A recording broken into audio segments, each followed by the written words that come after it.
Hello student, welcome back to my channel.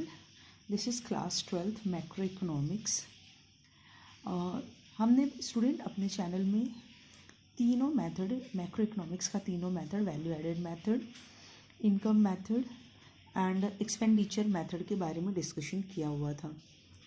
अब इस video में देख लेंगे कि अगर वैल्यू एडेड मेथड है या इनकम मेथड है या फिर एक्सपेंडिचर मेथड क्वेश्चन पेपर में दिया हुआ है तो कुछ ऐसे सिनोनिम वर्ड्स हैं जो हमने क्वेश्चन सॉल्व करते समय या उसका मेथड पढ़ते समय उसके कंपोनेंट्स तो पढ़े थे, बट उस कंपोनेंट्स के कभी कभी सिनोनिम वर्ड जो है वो क्वेश्चन में दे देता है.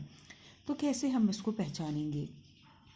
जैसे वैल्यू एडेड मेथड, तो इसको हम क्या बोलते हैं? प्रोडक्ट मेथड भी, inventory method, net output method, industrial origin method and commodity service method. फिर इनकम मेथड है तो इसको हम डिस्ट्रीब्यूटिव शेयर मेथड के नाम से भी जानते हैं and it is also known as factor payment method. फिर नेक्स्ट आता है student compensation of employ. Compensation of employ कभी कभी क्वेश्चन में एमोल्यूमेंट्स ऑफ एम्प्लॉयज़ भी दिया हुआ होता है. Then corporate tax. Corporate tax को कभी कभी क्वेश्चन में प्रॉफिट टैक्स, बिजनेस टैक्स या कॉरपोरेशन टैक्स इस तरीके से दे दिया हुआ होता है. डिविडेंड, डिविडेंड की जगह डिस्ट्रीब्यूटेड प्रॉफिट्स लिखा हुआ हो सकता है. रिटेन्ड अर्निंग, क्वेश्चन में रिटेन्ड अर्निंग ना दे के क्या दे सकता है? Undistributed profit. Savings of private sector, savings of private corporate sector, corporate savings, reserves and surplus. उसके बाद students operating surplus. Operating surplus अगर नहीं दिया है तो क्या दिया होगा? Income from property and entrepreneurship. फिर हम बात करें मिक्स्ड इनकम. मिक्स्ड इनकम अगर नहीं दिया है क्वेश्चन में तो इनकम ऑफ सेल्फ एम्प्लॉयड दिया होगा and income of own account workers दिया होगा. फिर आ जाते हैं एक्सपेंडिचर मेथड पे. एक्सपेंडिचर मेथड को इनकम डिस्पोजल मेथड भी कहा जाता है. एक्सपेंडिचर मेथड में government final consumption expenditure add करते हैं, ये इसका कंपोनेंट है. तो उसकी जगह क्या दिया हो सकता है?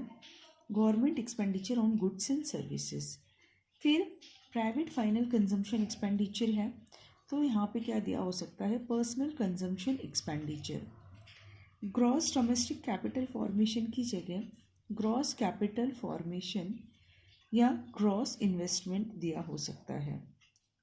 देन इन्वेंट्री इन्वेस्टमेंट की जगह पे चेंज इन स्टॉक हो सकता है.